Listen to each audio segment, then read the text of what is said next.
Hello, parents, grandparents, future parents, and curious minds. Welcome to the podcast. I'm Steven, And I'm PJ. and this is Dad's Let's Discuss. discuss. Oh, already off to a rocky start there, PJ, with that intro. I believe that was actually because of you, not myself. You were on cue. Thank you. I stumbled through there a little bit. Reading and talking at the same time has never been my strong suit either. Yeah. Well, speaking of having strong suits, politics in the home, how about that? Oh yeah, that's never. What do they always say? You're not supposed to talk about politics and religion at the dinner table, but guess what? We're not at a dinner table. Right, we're at a drinking table. Yeah, I mean, especially with me having older stepchildren, politics does get brought up, a decent amount. We do have conversations like that. I'm assuming at your level it's mostly just you and Survival. Catherine. Yeah.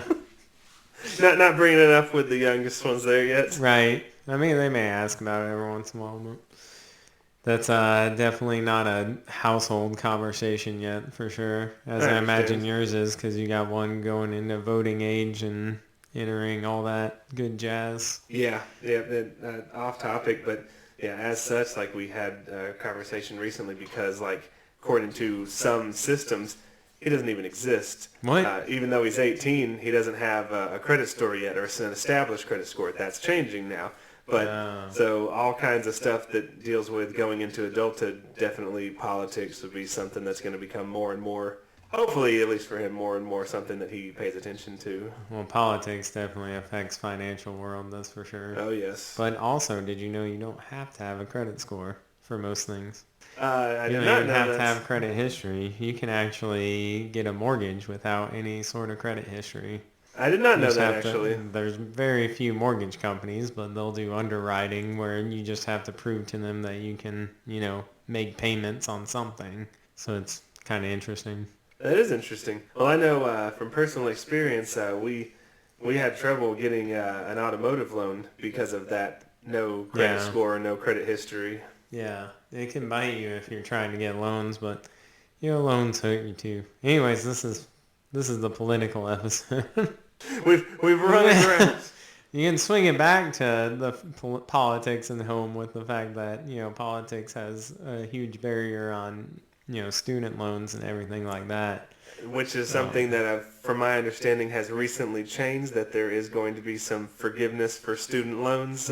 Man, it's a politics season. It's re-election coming up. They're going to throw out any sort of promise they can. But, yeah, that was like this week they announced something about that. I didn't even have time to read about it. Was it just a promise, or was this something that actually occurred? See, I don't. We have to do some research because all I did was hear, the headline. I didn't hear anything about any sort of progress on it, but we'll check between episodes maybe. There we go. Same thing with the interest rates, though. We're talking about getting loans. I've never seen it like this in my 35 years here on this earth. It's a little insane, and I know that politics can have a big effect on how the financial world works, especially when it comes to Wall Street and things of that nature. Yeah, the system was set up to where the highly desirable jobs required a degree, and then people figured out that the highly desirable jobs can be done without a degree. Yes. There was definitely a wave, and I think us being prime millennial age kind of ran into that. Large portion of us went to college more so than any other generation.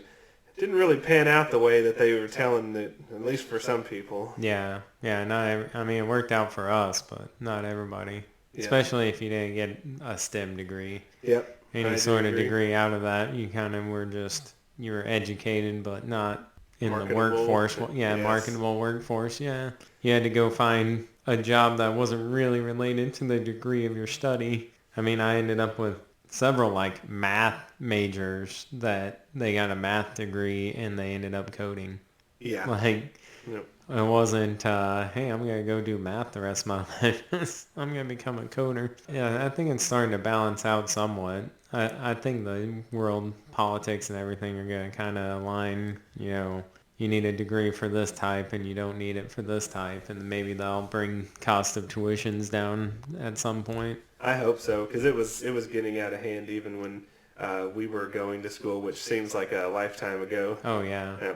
You could see it through our 4 years. It was like we started at like dirt cheap, and then we ended up the last year. It was like maybe 10 or 12 times the tuition price. It was Yeah, insane. it was. And also, just wanted to bring up, you must be smarter than me there, Stephen, because I went to school for 5 years. Oh yeah. Well, yeah. I don't count the victory lap sometimes. That was very few credits, just because I didn't plan very well on how to execute what semester needed what credits and stuff. But Well, sometimes they don't do the best job of explaining to you what needs to be required. yeah, you just say, "Hey, I'm gonna take these classes," and they're like, "Okay." I do feel like there was and still is a big divide when you talk about politics in school. It seems like there's a big divide between the two major parties here in America. One pushes more towards education. I feel like the other one pushes more against that, and I think you're seeing a lot of that with the recent uptick in libraries being under pressure from certain groups. Oh, really? Yeah. So the whole banning books versus not banning books situation. Yeah, I definitely feel like there's a divide there between the different camps here in America. Which, as someone who doesn't really read for pleasure, I personally don't believe in that. Like, if it's not something you want to read, don't read it. Yeah. Yeah. But I did have the experience in high school where a teacher told me to pick up any book and write a book report on it from a bookstore or library or whatever, and I picked up a bit of a raunchy fantasy accidentally. Really? Yeah, because there was a dragon on the cover, and I was like, dude, I like fantasy books. And Oh, side story. We I gotta hear started about reading this. it, and I was like, what in the world did I get myself into? And I gotta write a book report on this? Did you end up writing a report on it? Oh, I did, yeah. I left out all the, like, not great parts in the book for a high school book report.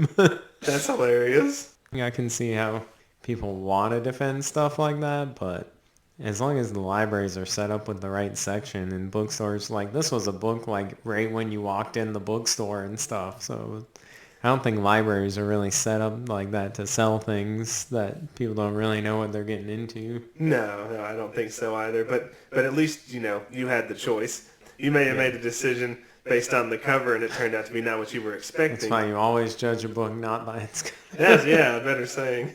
But yeah, at least it was available on the... True.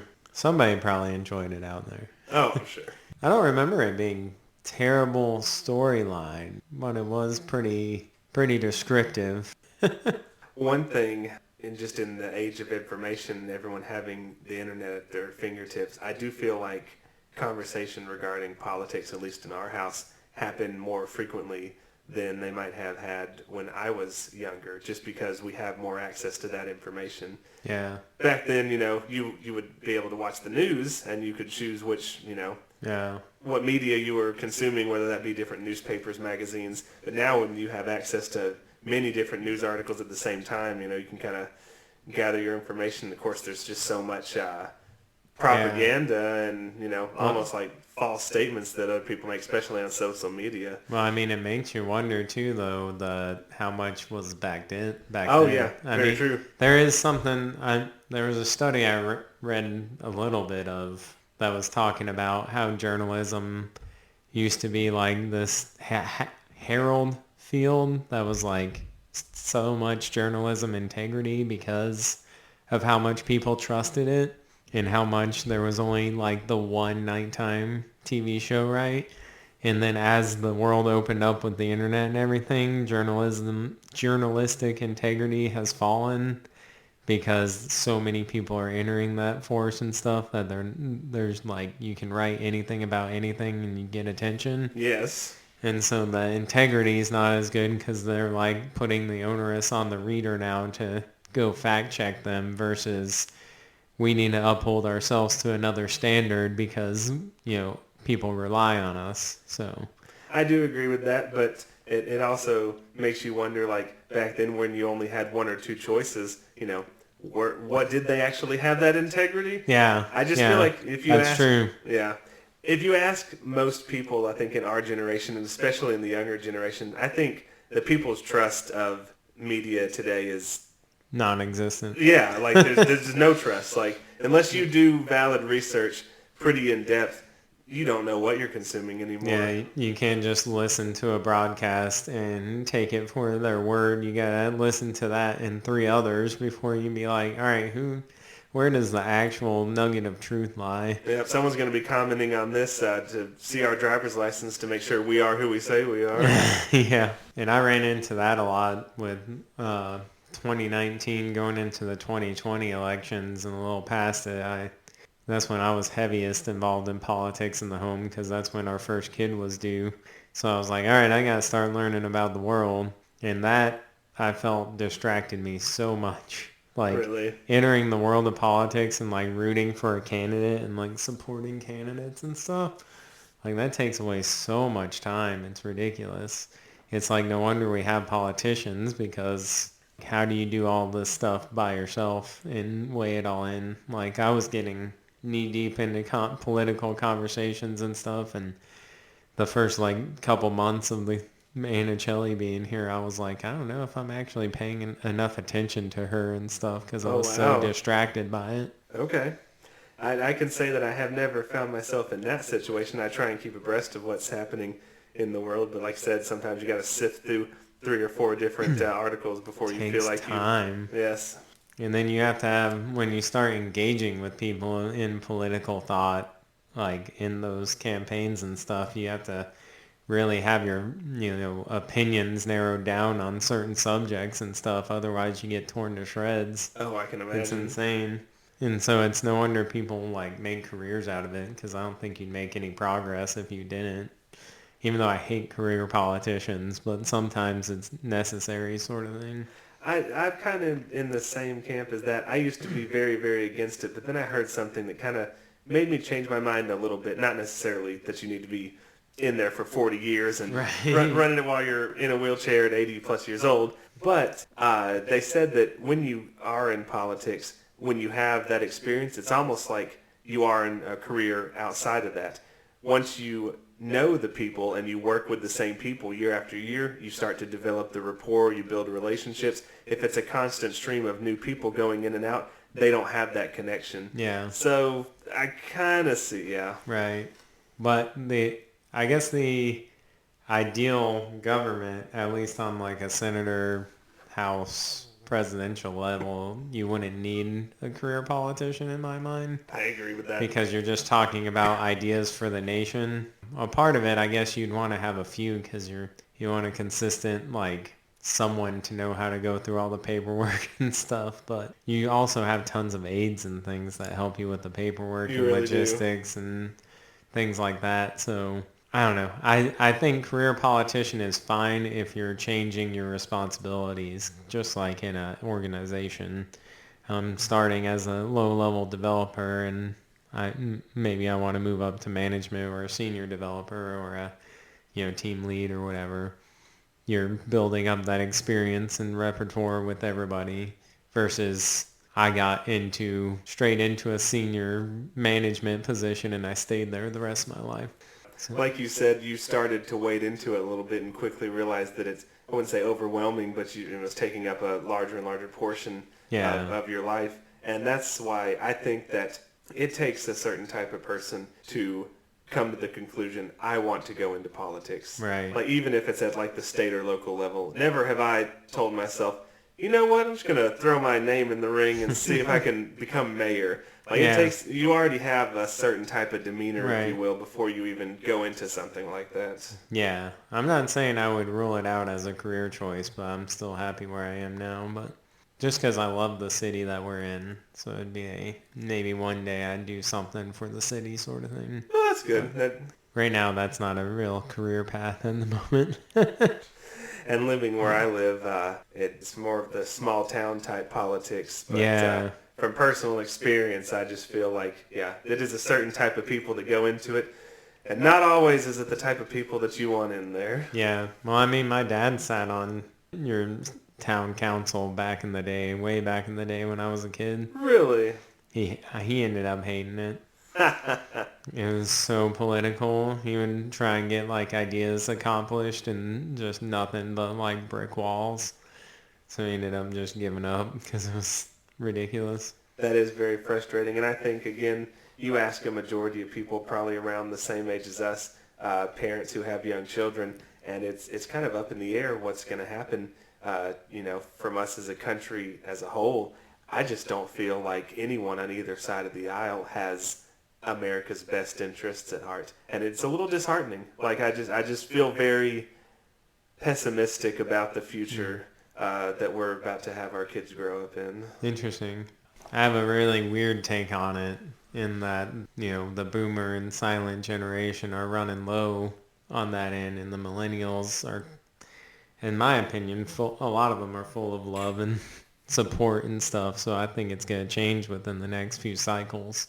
Well, I guess I didn't think Um, about that. In my mind, I and just then, think that they're going to live forever. But but you still got some people making groundswells that are in their 30s and 40s, and they're coming up. The one thing that I might get some flack on the podcast for is I listen to a couple of generational talks in my company, and they're talking about how Gen X was a very isolated generation. They it grew up was.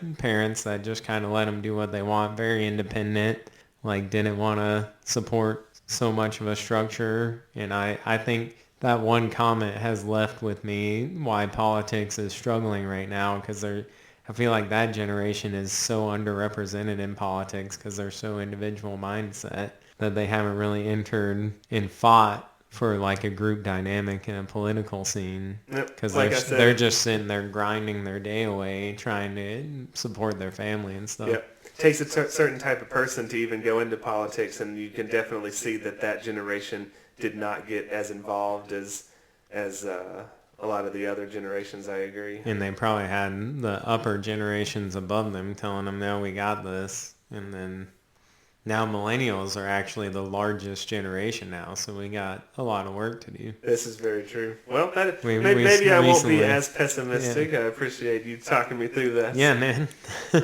I mean, it's still just a theory, No, but we're but we can stand up. all right. No, Um, that's an interesting thing that I necessarily hadn't thought about. We're gonna cut that. I can't believe I just said that word. Necessary. Anyway.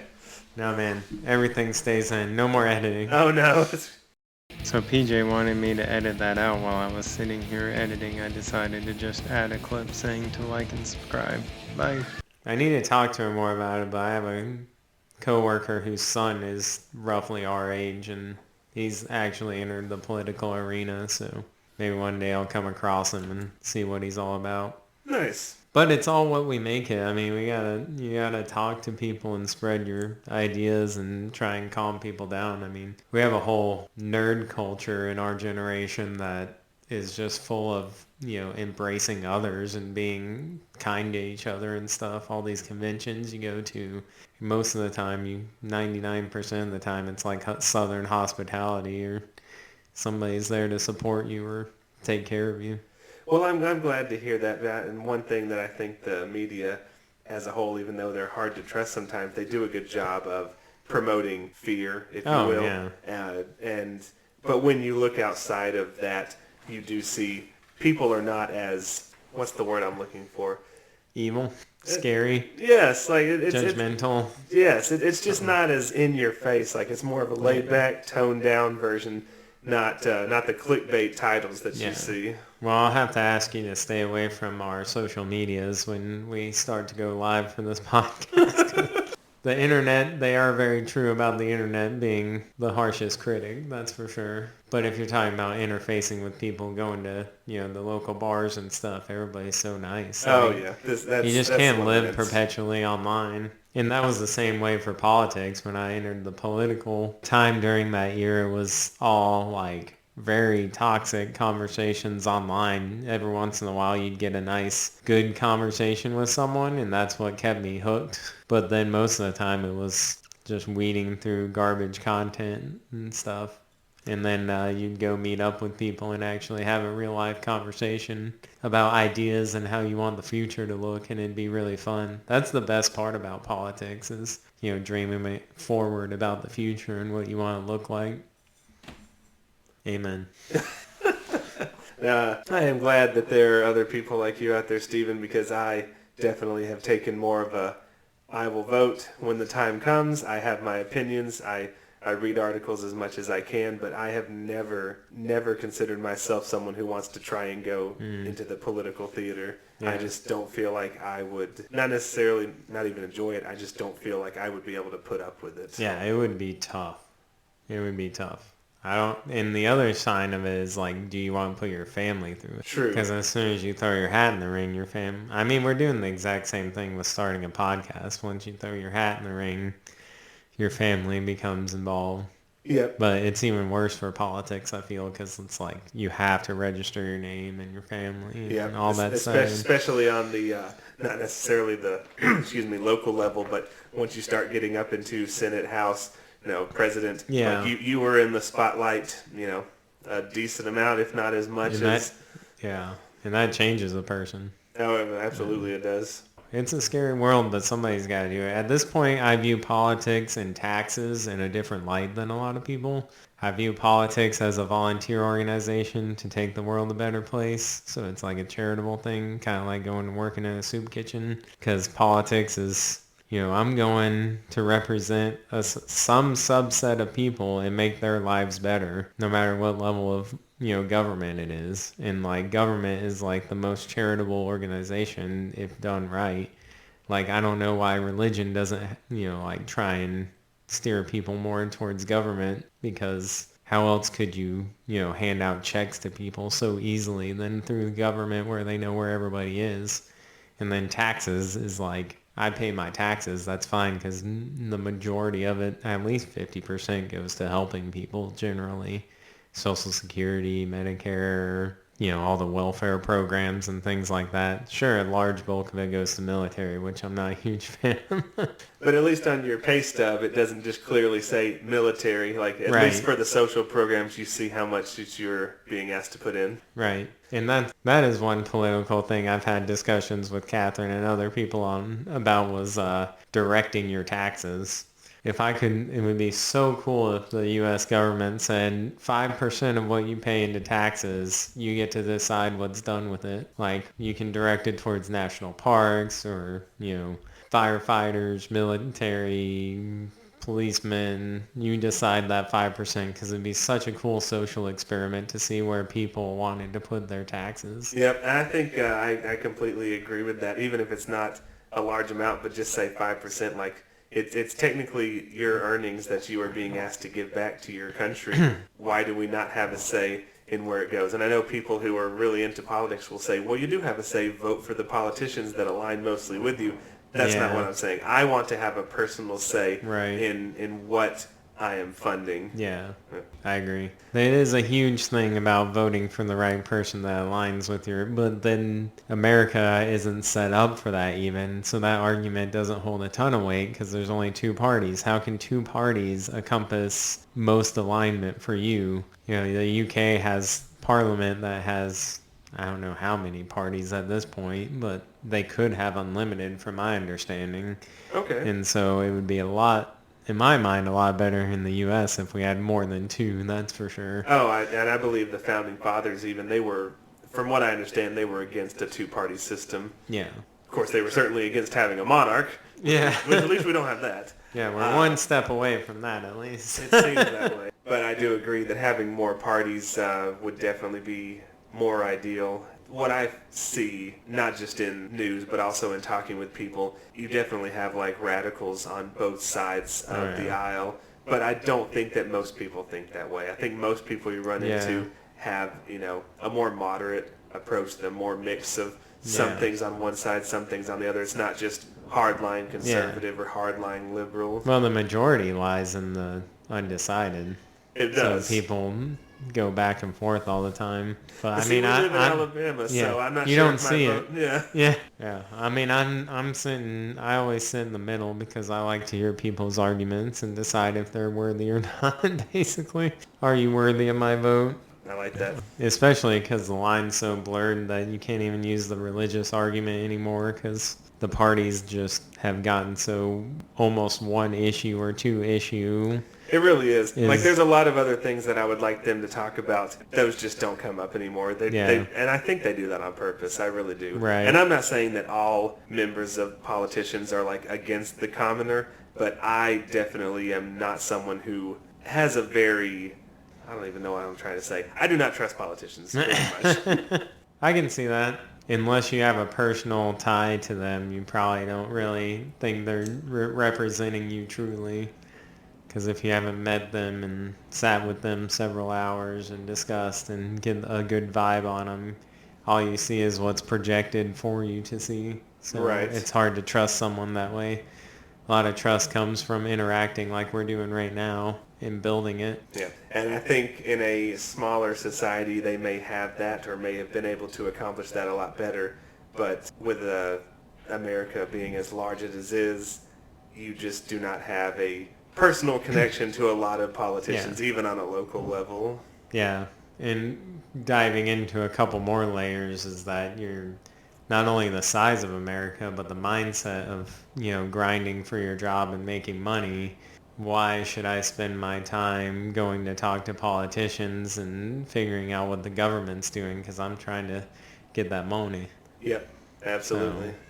the society's not really built for, building ideals and discussing them and being in, that's for the politician's job. I'm here to do my job and they better not screw up me, And that's making usually my when the way. people start to care the most is when something They get it. happens in the political world that does personally affect them. Yeah. Americans, and I think most people in general, definitely have the mindset of if something happens that doesn't affect me, I'm not going to care too much. Yeah. But when something does happen that affects them, people come out. And that's why you've seen in modern history right now, at least in my opinion, I don't know, I'm not a historian or politician, but that's why you see 2016 when Trump won, like he was such a, what do you call it? Not distraction, but very A polarizing figure. polarizing. Thank you. And people started to pay attention. And then 2020 with the COVID virus and government exercising power, you see everybody getting involved and hashing it out and breaking relationships and destroying families and stuff because everybody's talking about it Yep. instead of having their heads down and working hard. What I think is interesting is the fact that, we as a country had like a legitimate civil war based over, what could be considered like a single issue. I know True. but the fact that someone made up their mind so hard that they were willing to go to war Yeah. over something, I just hope that this country does not factor into something like that again. I don't see any particular topic still in my mind that would cause that, but there's not the only thing we're more divided about is a person, and I don't think that's strong enough to cause people to want to go to war. I don't think so either. I think the only stronger part is that we're so polarized now, and people might just want to fight for no reason, and there being no justification, but I don't think it's strong enough to cause any sort of undue harm. Hopefully not.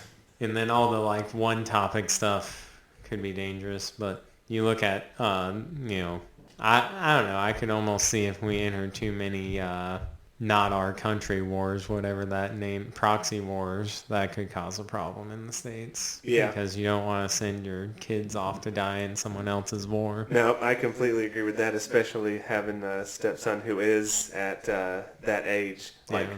he has no dog in... In the fight. Yeah, and I don't like to use that phrase. No, we're not Michael Vick over here. But, I don't like the fact that there's the potential that he could be sent to a foreign nation Yeah. for problems that don't exist or it's not our issue. Yeah, it's not good. The strong argument in the early 2000s was for, oil supply drying up and being a problem for war. And that's like somewhat they tried to justify that. But like the current one we're going through right now with border conflicts and stuff, it's a little hairy. It I mean, is. I'm not going to say too much on this podcast. Maybe that's another time. That's probably for another podcast to digest. But how it affects me at home, it's like if I had a kid in the military, I wouldn't want to go off and fight technically those wars Yep. No, for I someone agree with else. that. I do, and this is, a relatively new podcast, hopefully you guys are enjoying this and want to keep hearing us. I'm sure we'll dig more into it, but I definitely feel like both me and you are holding back a little bit in terms of what we start Yeah, speaking about. we're just talking about politics in the home now. We're not Yeah, trying to dive into any one topic and be here all night. which certainly could turn into that. Yeah. But yeah, I guess since we've gone off on a few tangents, what do you see it affecting your household when you talk about it? Does everybody get in a bad mood and there's arguments, or is it people's pretty open for discussion and happy to talk about crazy topics that are happening in the world? I think that one of the things that I really love about my wife, of the many things, is that we do have very similar political alignments. So when we do talk about that, which I would say is a decent amount, there's no arguing because we usually find ourselves on the same page. Oh, that's good. Yeah, and that does make it easier. And I can see that will probably end up flowing to our children if they are with, me and her with the same type of mindset. For the most part, I feel like they'll probably at least start out in the political theater with that same mindset as well. Of course, they're free to make their own decisions. Yeah. But it does make it easier when it comes to having those conversations, and no, we don't have arguments or anything. Oh, good. How about yourself? I think that's pretty good in a household. Catherine is not politically inclined. Okay. She'd rather somebody else deal with it or me tell her what's going on and how she should feel sometimes. Because she trusts me on every other level, or we align on every other level. So as long as I'm paying attention, she's okay with me just telling her what's going on. But now that being said, that's the politics side. When it comes down to the ideas driving the politics, she loves talking about that. Okay. So if it's like talking about, I was a huge advocate and still am for universal basic income, and talking about how all that works and how it would be, like an ideal societal gain, she loved doing that stuff. But when you talk about, hey, should you vote for this guy? What's this guy doing over here? What does he believe? Should we vote for him? Should we not? She's like, just tell me what to do. You know what I believe. And I feel like that's a good way to do if you have someone you trust in your corner, because then you don't have to waste the brain space doing the research and spending the time to... Which it is, unless you're someone who just, for some reason, and I don't advocate this at all, vote straight ticket, you do need to do the research. So, and sometimes you just don't have the time to do that. Right. But if you have a spouse, someone that you trust that can do that research and then fill you in on the information, at least you're a more informed voter at that point. Right. Yeah, it helps her a lot because she can worry about the kids and stuff more and Right. just ask me questions.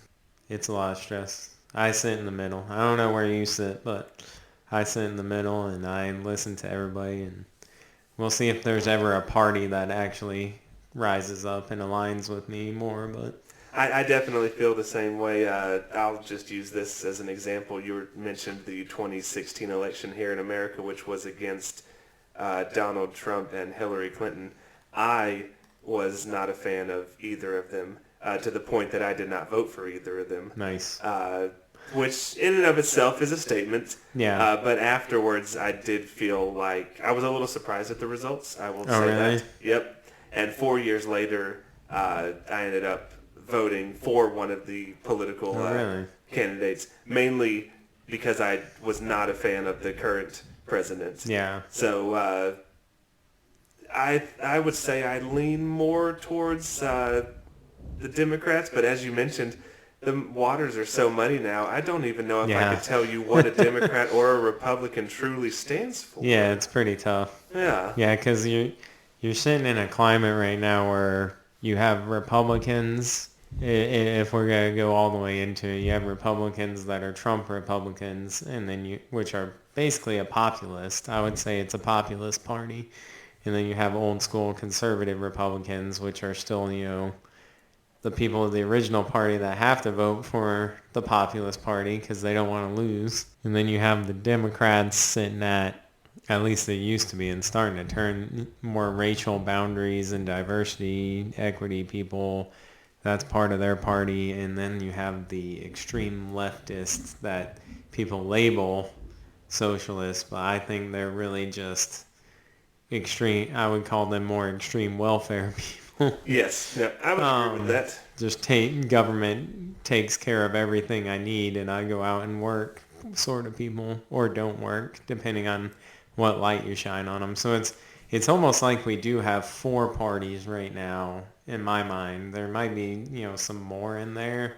And then you have all the people in the middle that are just like, well, who sounds the best at the time, which is where I'm at. I usually vote third party if it's an option, if Right. they align more. I mean, I'm still going to do the research. I may still vote Democrat or Republican if I align more, but it Yeah. depends on if I'm rich enough to vote for Donald Trump, because that seems like the only benefit is if, you're rich and you get all that social welfare at the top. Very true.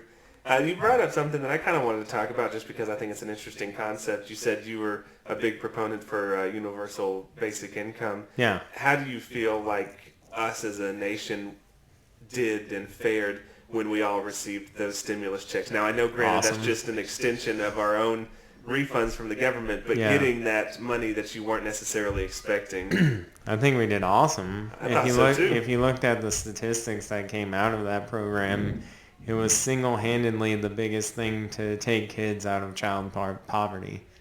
Like, it was insane, the numbers. And then everybody started saving more money and becoming more afloat. Now, I don't think it was a sustainable way to do it. It definitely wasn't practical in Okay. a sense, because it wasn't tied to any sort of new taxes or anything. Right. And it was just off the cuff, and a lot of wonky things happened, and you had to claim it on the next year, and it wasn't a perpetual thing. But I think it was a huge use case on what is possible if you gave people the option and actually supported people with a universal system sort of thing. No, I'd have to agree with that. And those are the types of things that I wish we would hear more about from our politicians. To me, it's just gotten to the point where there's like maybe 3 to 4 issues that is just constantly discussed. Yeah. I'd like to know about other things that are going on, like, and Yeah. and maybe that's why my pessimism stems from, is I just feel like they're not talking about the things that I feel Yeah. need to be talked about. They're not talking about ideas. They're talking in future of the nation. They're talking about what's hot in the market that's going to get them the Exactly. most views. That's going to get them elected. Like you said, the So populist party, which is why I don't think a lot of people follow the Democrat or Republican national conventions, because sometimes like you already know who's going to be chosen even Yeah. before those debates happen. it's already set up. Yeah. Yep. Or they don't even debate. They might not this That's year, been to this be year. honest. Yeah. Yeah. It's insane. That's why I really liked following up like a startup national political presidential campaign, because I got into politics, and then soon came along Andrew Yang, and I started watching him from his groundswell to making really decent percentages and having no chance but a chance. Yeah, I understand. More of a chance than a majority Yeah. third party would have had. But you got to see his transformation from being a groundswell of popular ideas and stuff, which was the great time to follow him, because I got all these great political ideas from that campaign. And then when he quit because he wasn't getting the numbers, he went and tried another political arena, and it was almost like washed out what he was trying to create in that national campaign, because he started going into the more political route of how to get elected. And you could instead see of him about based it more on the like, ideals. yeah, right. So you didn't see the ideals that projected him forward to the numbers he was able to get nationally. And I get that because he went for more of a local level sort of thing. So he was trying to talk directly to the problems they were having instead of more of an idealistic future. But I would have liked to see him not do that and continue to just be a voice, but that's what he is now. Bummer, but Yeah. it is what it is. There is one politician, and I will name drop in case you guys are interested. There's one person that I do follow fairly closely, because I do feel like they give a good understanding to everyone else. They don't just go to Congress, make their votes, and then you never hear from them. They turn nice. around and tell you what they're voting on. His name is Senator Jeff Jackson out of Okay. North Carolina. But I do actually really enjoy it, mostly because I feel sometimes so in the dark about what actually does go on in our own government of elected officials. Yeah. I feel like he does a pretty good job of breaking it down and telling us what has been happening throughout the week. That's good. Yes. That's awesome.